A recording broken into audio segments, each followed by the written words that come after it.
En el corazón del sultanato, el Palacio Escarlata era una joya de arenisca roja que ardía bajo el sol del desierto. Aquella noche, sin embargo, se había transformado en un sueño celestial.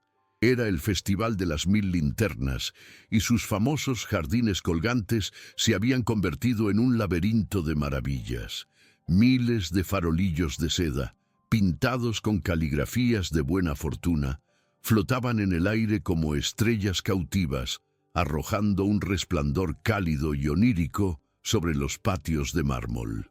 El aire estaba impregnado de una mezcla embriagadora de azafrán, jazmín y el dulce aroma del incienso de sándalo.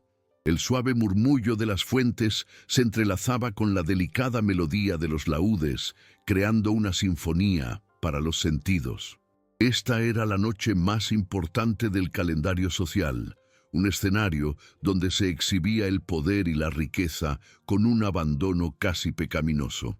Nobles de todo el reino, ataviados con sedas tejidas con hilos de oro y joyas que refractaban la luz de las linternas en 1000 colores, se movían con una gracia estudiada. Se deleitaban con delicias exóticas servidas en bandejas de plata, dátiles rellenos de pistacho, cordero asado con especias raras y copas de vino enfriado con nieve traída de las lejanas montañas del norte. Cada detalle, desde los pétalos de rosa que flotaban en las fuentes hasta los halcones con capuchas de cuero enjollado posados en los brazos de sus amos, era una declaración de una opulencia inimaginable. Pero esta burbuja de esplendor era una ilusión cruelmente construida. A pocos kilómetros de los muros del palacio, más allá del alcance de la luz de las linternas, existían aldeas olvidadas por el tiempo y la fortuna. Pueblos como Alcamar, donde la tierra agrietada por la sequía suplicaba por una lluvia que nunca llegaba, y el fantasma del hambre era un invitado constante en cada hogar. El lujo del festival no era, por tanto, una simple celebración. Era una barrera dorada, un muro invisible pero impenetrable que aislaba a los poderosos de la dura realidad de aquellos a quienes gobernaban. Era una fiesta que celebraba la prosperidad sobre la tumba de la desesperación. Observando este teatro de la vanidad desde una terraza sombreada, se encontraba el marqués Rafael de Valerios. A sus 28 años, era el principal consejero estratégico del sultán, un hombre cuyo intelecto agudo era tan conocido como su reputación fría y distante. Criado en un reino lejano de colinas verdes y mares fríos, su visión del mundo, pragmática y lógica, chocaba constantemente con la cultura de excesos de la corte del desierto. Su túnica de terciopelo azul noche, aunque de una calidad exquisita, carecía de las joyas ostentosas que adornaban a los demás, marcándolo como un hombre de sustancia, no de espectáculo. Rodeado por el murmullo de las intrigas y las risas vacías, Rafael se sentía profundamente solo. Veía el desperdicio no como un signo de poder, sino como una enfermedad, una podredumbre que consumía los cimientos del imperio desde dentro, mientras su élite bailaba. Anhelaba un propósito más allá de gestionar las alianzas matrimoniales de otros y asegurar rutas comerciales para productos de lujo. Anhelaba algo real, algo que tuviera peso y significado. Pero en este mundo de seda y susurros, la autenticidad era una moneda sin valor. Sus ojos, grises como el acero, barrían la escena no con disfrute, sino con la mirada analítica de un médico que diagnostica a un paciente moribundo. En medio de ese océano de extravagancia, una figura solitaria destacaba como una gota de agua en un mar de vino.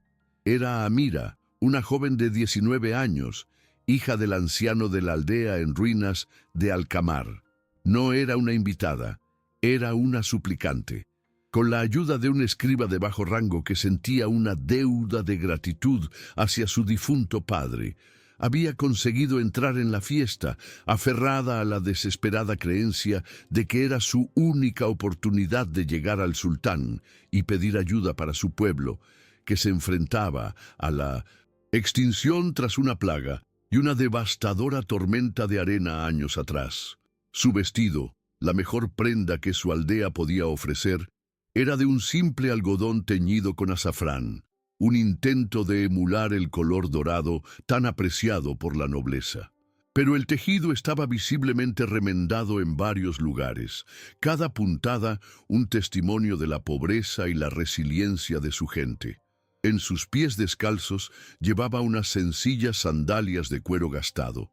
Era una isla de cruda realidad en un archipiélago de fantasía.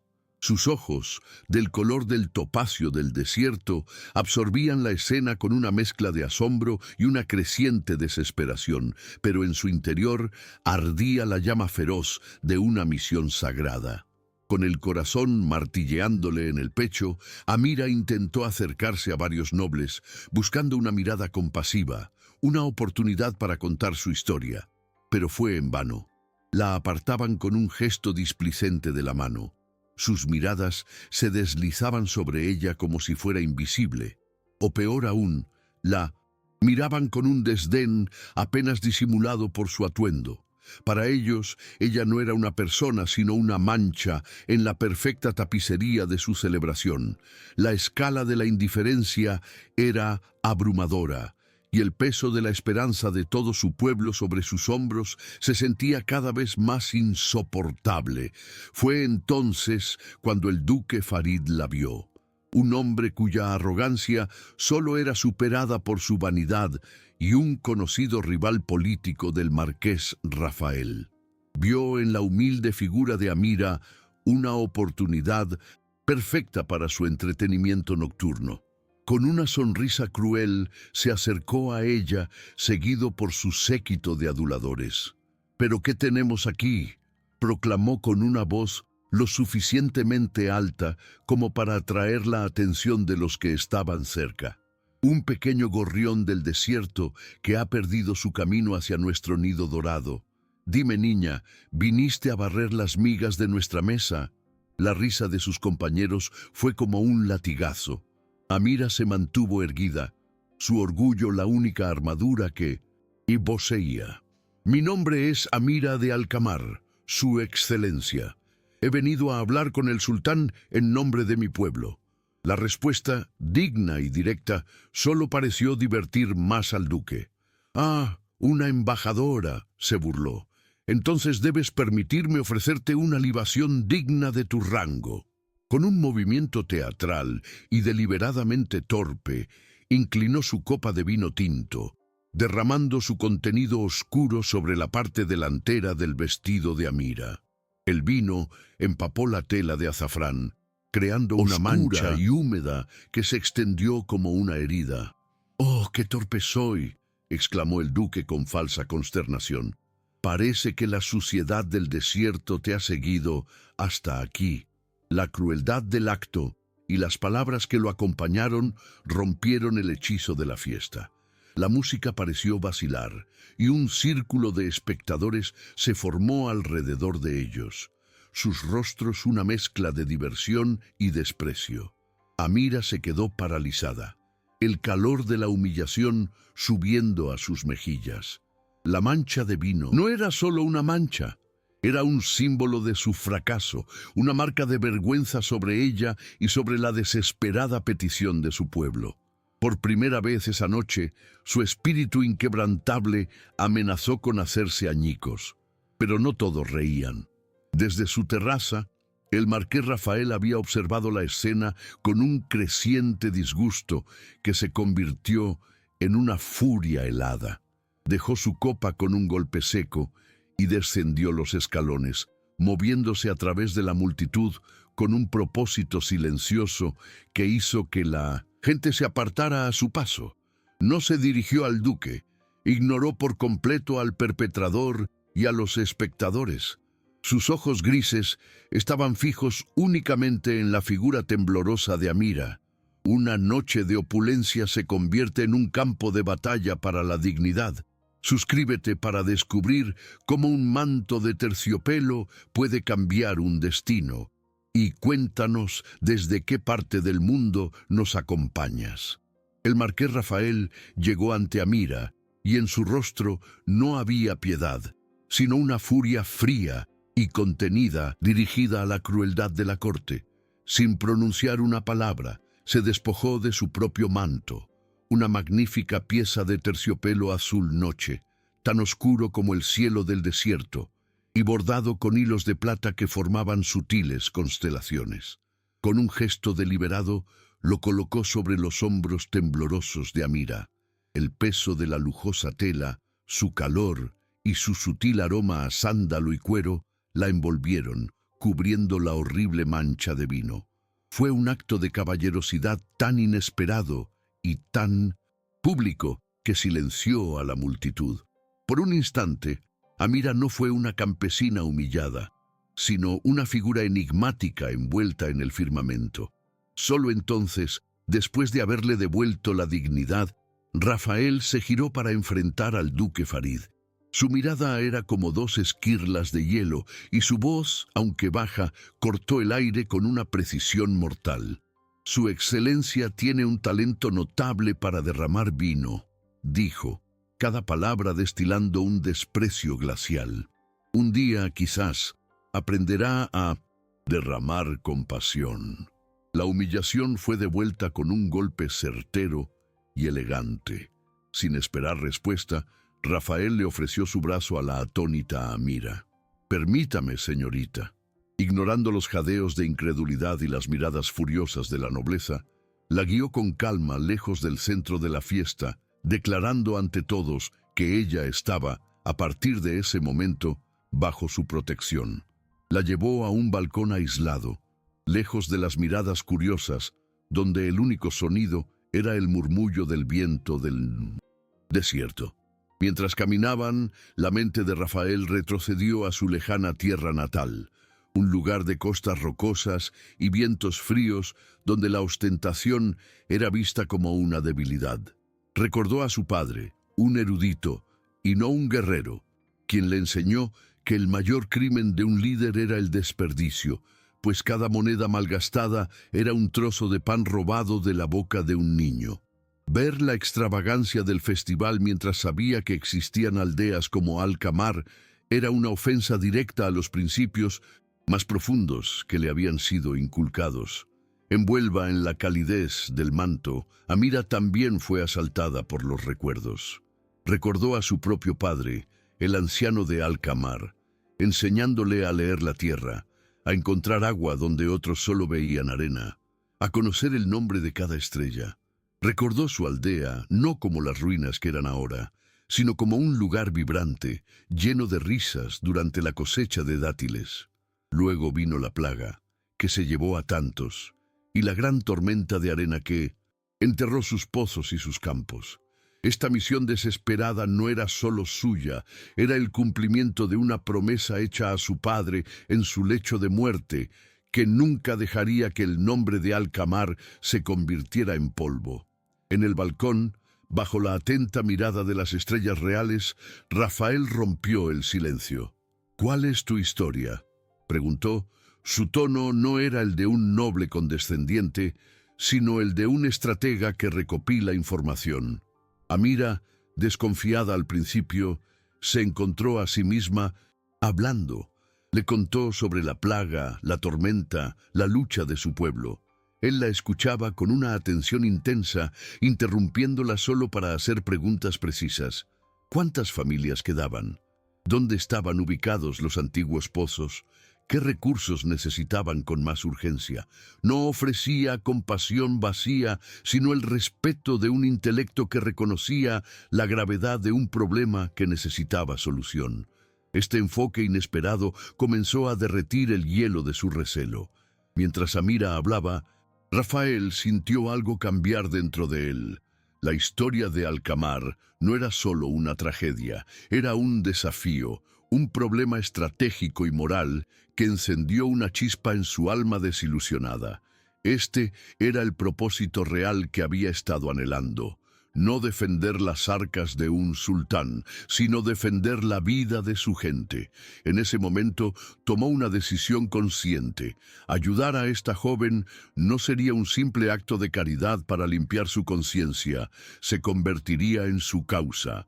Sabía que al hacerlo se enfrentaría directamente al duque Farid y al sistema corrupto que representaba, pero el riesgo, por primera vez, le pareció insignificante en comparación con la recompensa de hacer lo correcto. A pesar de la sinceridad que percibía en los ojos del marqués, el corazón de Amira seguía siendo un nido de dudas. Su vida le había enseñado una lección brutal. Los hombres poderosos eran como escorpiones, incluso sus gestos de amabilidad podían ocultar un aguijón venenoso. Estaba siendo utilizada como un peón en la rivalidad de Rafael con el duque. Era su aldea simplemente una excusa para que él ganara influencia o demostrara su superioridad. Confiar en él era un acto de fe que le aterrorizaba. Poner el destino de las últimas familias de Alcamar en las manos de este enigmático extranjero era una apuesta que podría salvarlos o condenarlos para siempre. Mientras tanto, el duque Farid, con el orgullo ardiendo como veneno en sus venas, no perdió el tiempo. Abandonó la fiesta y se dirigió directamente a las estancias del gran visir, el hombre más influyente de la corte después del sultán. Con palabras cuidadosamente elegidas, pintó un cuadro de un marqués idealista y peligroso, seducido por los cuentos de una campesina astuta. Sugirió que la petición de Alcamar era una farsa, una aldea fantasma utilizada para desviar fondos del tesoro. Sembró la duda y la sospecha, asegurándose de que cualquier intento oficial de Amira o Rafael de buscar ayuda fuera recibido con un muro de Middleton, burocracia y escepticismo. La guerra política había comenzado. Los días que siguieron al festival se convirtieron en una silenciosa guerra de desgaste. Tal como Rafael había previsto, la venganza del duque Farid fue rápida y metódica. Usando su vasta red de influencia, envenenó los oídos de la corte con susurros maliciosos. Pintó a Rafael como un extranjero ingenuo, fácilmente manipulable, y a Amira como una intrigante campesina que usaba artimañas para escalar socialmente. Los pasillos del Palacio Escarlata, que antes se abrían ante el marqués, ahora se llenaban de miradas frías y puertas que se cerraban a su paso. Su capital político, cuidadosamente acumulado durante años, se erosionaba con cada rumor. La petición formal de Amira, presentada por Rafael a través de los canales oficiales, fue recibida con un desdén burocrático. Se estancó en comités, se perdió en archivos y finalmente fue rechazada con una nota fría y oficial que citaba informes geológicos desfavorables y la inviabilidad económica del proyecto. Para Amira, la noticia fue un golpe devastador. Ver la esperanza de su pueblo desvanecerse en un trozo de papiro la llenó de una desesperación tan árida como la tierra de su hogar. Sintió el peso de su fracaso y la certeza de que había condenado a su gente al olvido. Viendo su angustia, Rafael la llevó lejos del ambiente tóxico del palacio, a su villa privada en las afueras de la capital. Era un lugar de arquitectura limpia y jardines ordenados, un reflejo de su mente lógica. Allí, lejos de los espías de la corte, comenzaron a trabajar de verdad. Rafael utilizó su fortuna personal para financiar la estancia de Amira y para convocar a los pocos eruditos y cartógrafos que le debían lealtad. «La corte ha cerrado sus puertas», le dijo, su voz firme con una nueva determinación. «Así que construiremos la nuestra». Por primera vez, Amira vio que su compromiso iba más allá de un simple gesto de desafío. En la tranquilidad de la villa, su relación se transformó. Dejaron de ser el protector y la protegida para convertirse en aliados, en socios. Pasaban largas horas inclinados sobre mapas antiguos, él aportando su visión estratégica, ella su conocimiento ancestral. Rafael descubrió en ella una inteligencia aguda y una resiliencia que lo asombraba, una nobleza de espíritu que eclipsaba a cualquier duquesa de la corte. Amira, a su vez, comenzó a ver más allá de la fachada fría del marqués, descubriendo a un hombre de una integridad inquebrantable, un hombre que se sentía tan extranjero en ese mundo de opulencia como ella. Fue durante una de esas largas noches de estudio cuando Rafael, frustrado por los informes geológicos que Farid había manipulado, le hizo la pregunta clave. Debe haber algo que ellos no ven, Amira, algo que solo tu pueblo conoce. La tierra no puede morir por completo, siempre deja un secreto, una promesa. Sus palabras, llenas de una fe inesperada, abrieron una puerta en la memoria de Amira, una puerta que había mantenido cerrada por miedo al ridículo, por proteger el último tesoro de su gente. Con voz temblorosa al principio, le habló de la leyenda de Alcamar, el río de la luna. No era un cuento de hadas, sino una tradición oral transmitida de anciano a anciano, una sabiduría codificada en canciones y proverbios. Hablaba de un acuífero subterráneo, una vasta reserva de agua dulce que corría bajo la superficie reseca del desierto. La ubicación exacta era un secreto, revelado solo a través de la observación de ciertos patrones en las formaciones rocosas, la persistencia de ciertas plantas resistentes a la sequía y la alineación de las estrellas en la noche más larga del invierno. Rafael, el hombre de ciencia y lógica, escuchó no con escepticismo, sino con una fascinación total. Era una forma de conocimiento que sus libros no contenían. Inmediatamente puso a sus eruditos a trabajar, no para desacreditar la leyenda, sino para encontrar pruebas que la respaldaran. Rebuscaron en los archivos más antiguos de la capital y encontraron mapas de la era preimperial, pergaminos olvidados que mostraban la región no como un desierto, sino como una sabana surcada por ríos. Los cauces de esos ríos antiguos coincidían con las descripciones de Amira. La leyenda y la ciencia, por primera vez, apuntaban en la misma dirección. Armados con esta nueva y explosiva información, supieron que tenían una última oportunidad. La gran sesión del Consejo Real, donde se aprobarían las asignaciones finales de recursos del sultanato antes de la temporada de siembra. Sería su última oportunidad para presentar su caso directamente al sultán. Pasaron los días siguientes preparando su argumento, no como una súplica, sino como una proposición. Amira, guiada por Rafael, aprendió a transformar su conocimiento ancestral en un lenguaje que los hombres de poder pudieran entender. Se prepararon no para una petición de caridad, sino para una batalla por el futuro. El día de la gran sesión, la sala del 1200 trono estaba impregnada de una tensión palpable. El sultán presidía desde su trono de oro.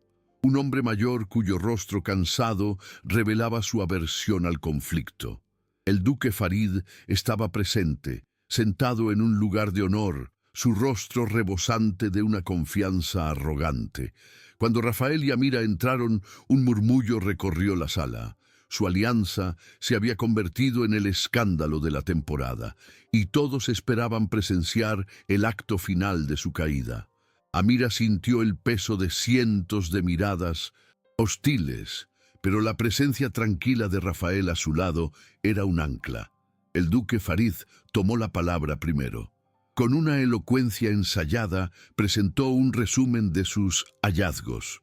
Desenrolló mapas geológicos falsificados y leyó extractos de informes de agrimensores sobornados. Cada dato, cada cifra, pintaba un cuadro desolador de la tierra de Alcamar, un suelo irreparablemente salino, una tierra maldita por la naturaleza, incapaz de sostener la vida. Su tono estaba lleno de una falsa lástima, la de un hombre pragmático que lamenta tener que ser el portador de la dura verdad. Argumentó que invertir un solo dinar en Alcamar sería como arrojar oro al mar. El consejo, compuesto en su mayoría por hombres que se beneficiaban del status quo, asintió con gravedad.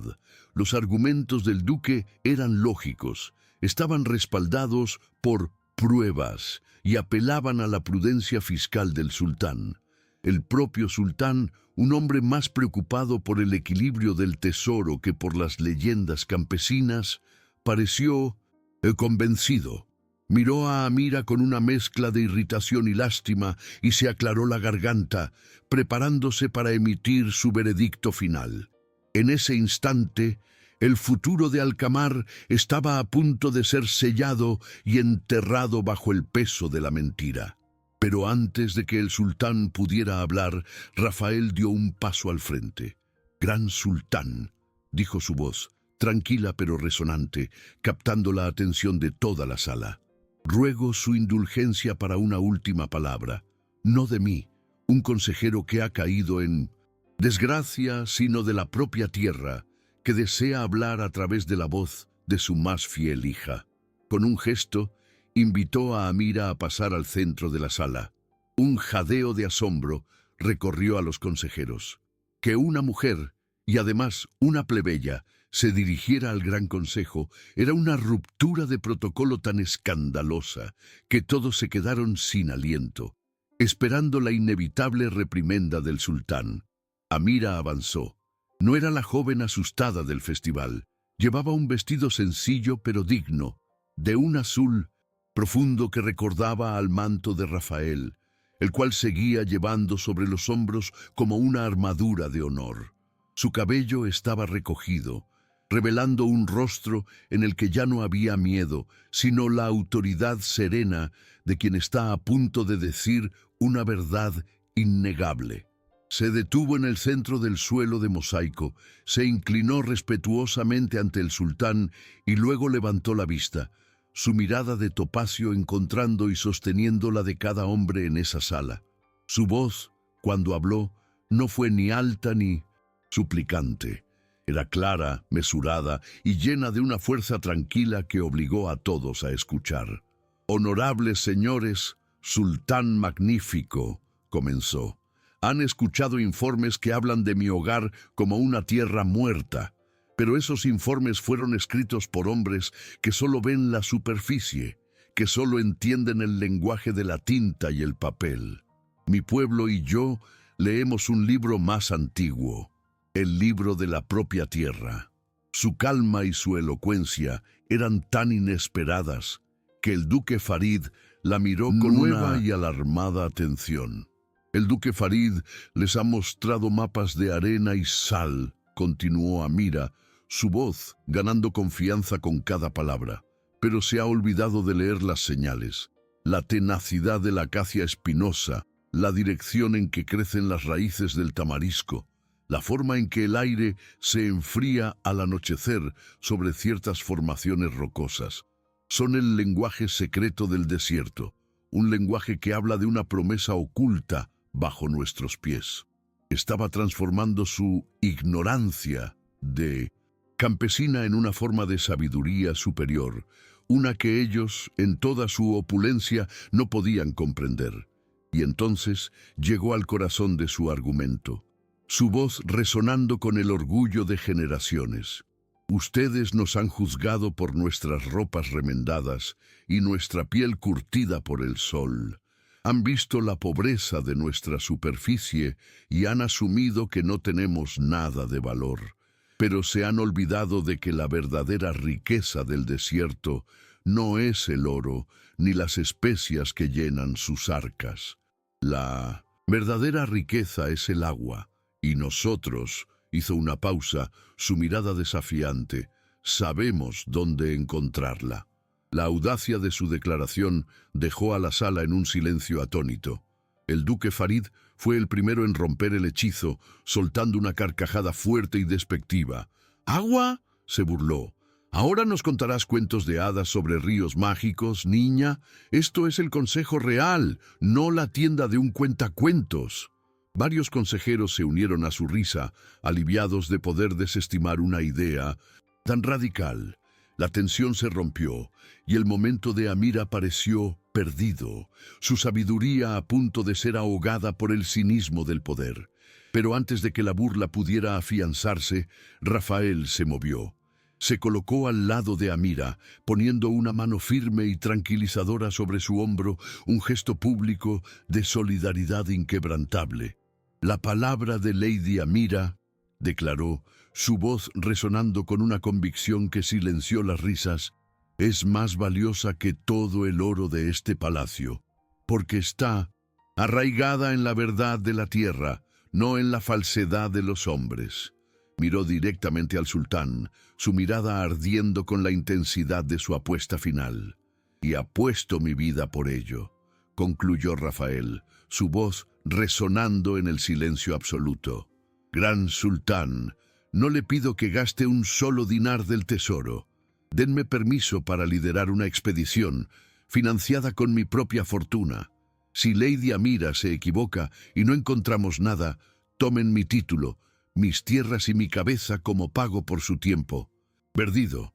Pero si tiene razón, su voz se elevó. Denle a su pueblo la justicia que merecen y los medios para reclamar su futuro.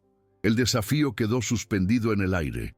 Una apuesta tan monumental que nadie en esa sala había presenciado jamás algo igual. La sala entera contuvo la respiración. El sultán se inclinó hacia adelante en su trono, su expresión de aburrimiento reemplazada por una de asombro total. Miró al marqués, su consejero más lógico, apostando su existencia entera por la leyenda de una campesina. Miró a Amira, cuya tranquila dignidad parecía inquebrantable. Vio en ellos no la locura, sino una convicción tan poderosa que era casi tangible. La audacia de la propuesta, la enormidad del sacrificio ofrecido, había cambiado por completo la dinámica del poder en la sala. El futuro del reino pendía de su decisión. ¿Te está gustando esta historia? Deja un like y suscríbete al canal. Ahora continuamos con el vídeo. La apuesta del marqués Rafael dejó a la gran sesión del consejo en un estado de shock. El sultán, un hombre que despreciaba el sentimentalismo pero admiraba la audacia, vio en el gesto de su consejero algo más que una locura romántica. Vio una convicción tan absoluta que era casi una certeza y una oportunidad para el reino que no podía permitirse ignorar. Con un golpe de su cetro que selló el destino de todos los implicados, concedió su permiso. «Que así sea», declaró. «Marqués, tiene usted hasta la próxima luna nueva para encontrar su río de cuentos de hadas. Que los dioses sean testigos de su apuesta». La expedición fue aprobada, y el duque Farid se quedó pálido de rabia, atrapado en una red que él mismo no podía cortar. Fiel a su palabra, Rafael liquidó una parte considerable de su fortuna, vendiendo propiedades y joyas para financiar la empresa. Reunió un equipo de los ingenieros más capaces, geólogos leales y trabajadores curtidos por el desierto. Amira no fue simplemente una guía, se convirtió en el corazón de la expedición. Mientras Rafael organizaba la logística con una eficiencia militar, ella seleccionaba a los hombres y mujeres de su propia aldea, aquellos cuya fe nunca había flaqueado. Juntos partieron de la capital no como un noble y una campesina, sino como los líderes de una caravana de esperanza, adentrándose en las vastas y silenciosas extensiones del desierto. El viaje fue una prueba de fe y resistencia. El sol del desierto era un enemigo implacable, y las noches traían un frío que calaba hasta los huesos. Escépticos en la capital ya cantaban su requiem, prediciendo su fracaso y la humillante caída del marqués. Pero bajo la guía de Amira, la expedición avanzó con un propósito inquebrantable. Ella les enseñó a leer las estrellas para navegar, a encontrar sombra donde no parecía haberla, a racionar el agua con una disciplina nacida de la necesidad. Rafael observaba, su respeto por ella creciendo con cada amanecer. En la dureza del desierto, su asociación se forjó en un vínculo tan fuerte como el Nil acero. Finalmente llegaron a la zona que las leyendas de Alcamar señalaban. Para los ingenieros, no era más que una llanura de arcilla agrietada y rocas resecas. Pero Amira vio más. Siguiendo un patrón de vegetación casi invisible y la sutil inclinación del terreno, señaló un punto exacto. «Es aquí», dijo con una certeza tranquila. Con el corazón en un puño, los hombres comenzaron a excavar. Cavaron durante días, la duda comenzando a filtrarse en la moral del equipo. Pero justo cuando la desesperación amenazaba con instalarse, el sonido de un pico golpeando contra roca hueca resonó. Unas horas más tarde, un geyser de agua fresca y cristalina brotó de la tierra, un grito de júbilo de un desierto que volvía a la vida. La noticia del milagro de Alcamar llegó a la capital como una tormenta de arena. Los mensajeros galoparon con la increíble historia del río subterráneo, una fuente de vida tan vasta que prometía transformar toda la región. El sultán, asombrado y eufórico, vio el potencial de nuevos cultivos, nuevas ciudades, una nueva era de prosperidad. La verdad, innegable y poderosa, barrió todas las mentiras del duque Farid. Fue convocado ante el sultán y esta vez no hubo debate. Fue despojado públicamente de su título, sus tierras fueron confiscadas y fue exiliado a las islas más remotas del reino, condenado a vivir el resto de sus días en la insignificancia.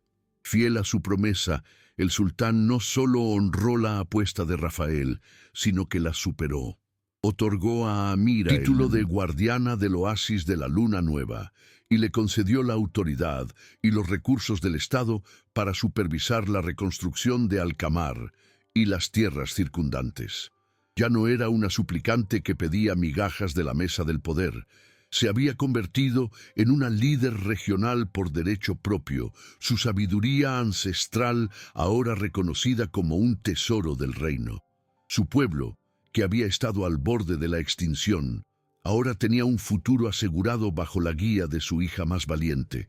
La reconstrucción de Alcamar fue un espectáculo de renacimiento, liderados por la visión de Amira y la experiencia en ingeniería de Rafael.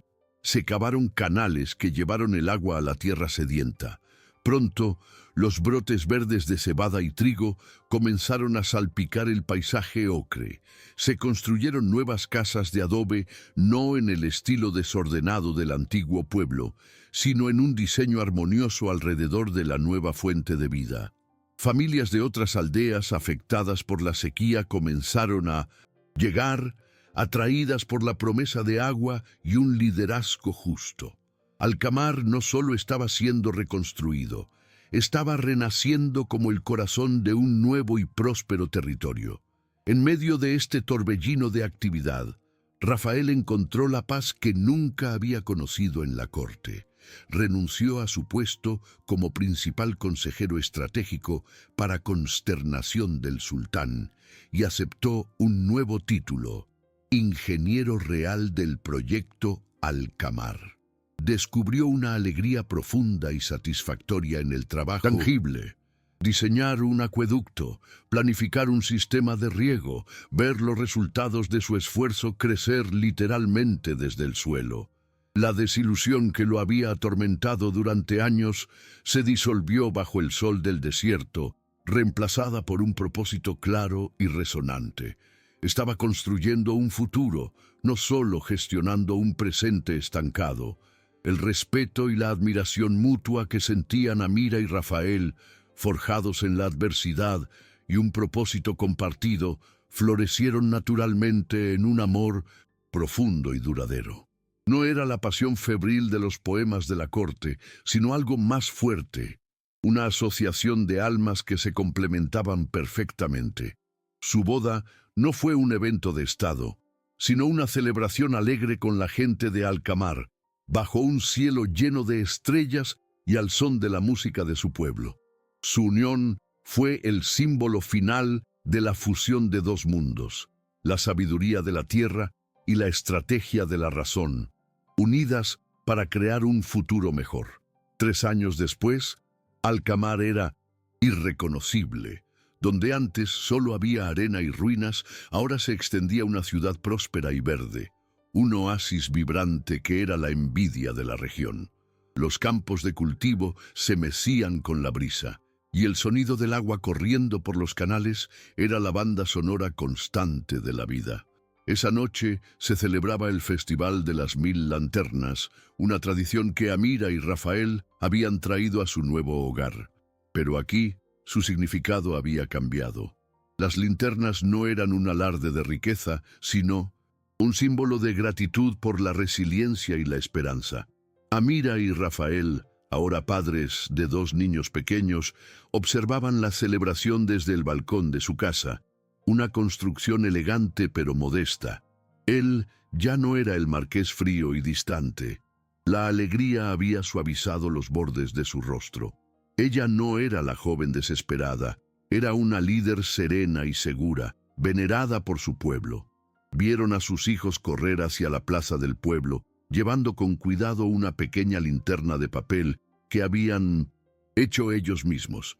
Con la ayuda de su abuelo, el anciano de la aldea, la encendieron y la soltaron hacia el cielo. La pequeña linterna se elevó, uniéndose a miles de otras, una nueva estrella en una constelación de esperanza. Rafael rodeó a Amira con su brazo, y juntos contemplaron la luz que se extendía sobre la ciudad que habían construido a partir de un sueño y un acto de valor. El lujo del Palacio Escarlata parecía un recuerdo lejano y sin sentido. Habían descubierto que la verdadera opulencia no reside en el oro o las joyas, sino en la comunidad, el propósito y la capacidad de hacer florecer la vida en los lugares más desolados. La historia de Amira y Rafael se convirtió en una leyenda, un recordatorio de que la verdadera nobleza no se encuentra en un título, sino en la dignidad con que se trata a los demás. Su legado demostró que la compasión es la forma más valiente de rebelión contra la crueldad, y que donde los ojos del poder solo ven ruinas y desesperanza, un corazón valiente y una mente sabia pueden encontrar una fuente de vida nueva y abundante. La luz de su pequeña linterna, lanzada al cielo por sus hijos, simbolizaba la verdad eterna de que incluso la chispa más pequeña de coraje puede iluminar la más oscura de las noches. ¿Han hecho algún gesto de bondad que cambió una vida? Dejen un corazoncito si creen que el amor es más poderoso que cualquier riqueza. Suscríbanse para más historias de segundas oportunidades. Comenten, el amor no tiene precio. Sí, ustedes también creen en la bondad humana.